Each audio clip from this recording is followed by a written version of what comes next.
Hey guys, Nate the Rake here. So a funny thing happened this week. My good friend Night Raven sent me an article from Screenrant. If you don't already know, Screenrant is the publication that recently went so woke that it actually boosted the sales of the game that it was criticizing.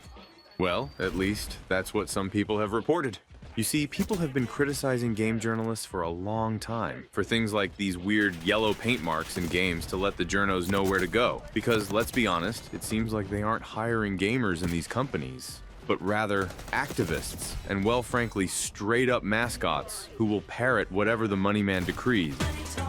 Allegedly, one of those big spooky psyop depopulation vault tech companies were trying to pay the King Kong developers $7 million to put lesbian black women in there or something like every other game these days.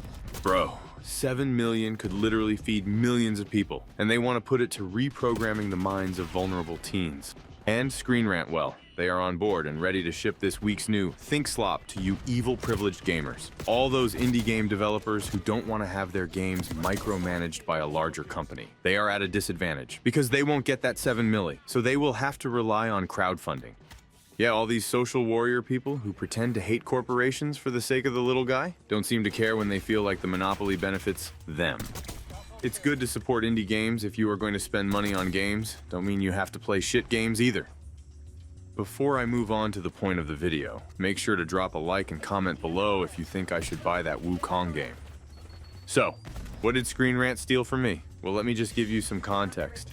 In Fallout London, you can find these German military ghouls that are trapped inside a nuclear submarine. The submarine is controlled by an AI modeled after the German philosopher Immanuel Kant. Pretty crazy, right? They kind of look like Mustache Man Germans from World War II, but they are not. They are East German, meaning they are communist. But I decided to make his outfit gray for lulz using Photoshop. Because let's be honest, more people are going to click something that looks familiar. Here is my video next to their article. So basically, I was able to troll all of Screenrant's readers. I consider this a win. Of course, I'm obviously not mad or anything. I respect the hustle. Either the article writer is very dumb and forgot to do a heckin' fact check, or they are a marketing genius and should get a raise for even making me part of the lore. It's not the first time my YouTubing has put me on some major publications for dumb shit. One time I was on The Gamer for making an NFT mod for New Vegas. And Night Raven ends up in there all the time too. I know some of them are watching our channels for when we discover cool Fallout shit. It's kind of flattering, but it's like the Truman Show at times. You may think I'm crazy, but I have seen Night Raven find a niche fan game from years ago that nobody played. Then 1 week later, you see the journos all of a sudden discover that shit like it's Plymouth Rock. If any of y'all want to call this cap, I can go and find the receipts online if I could really be fucked to do it.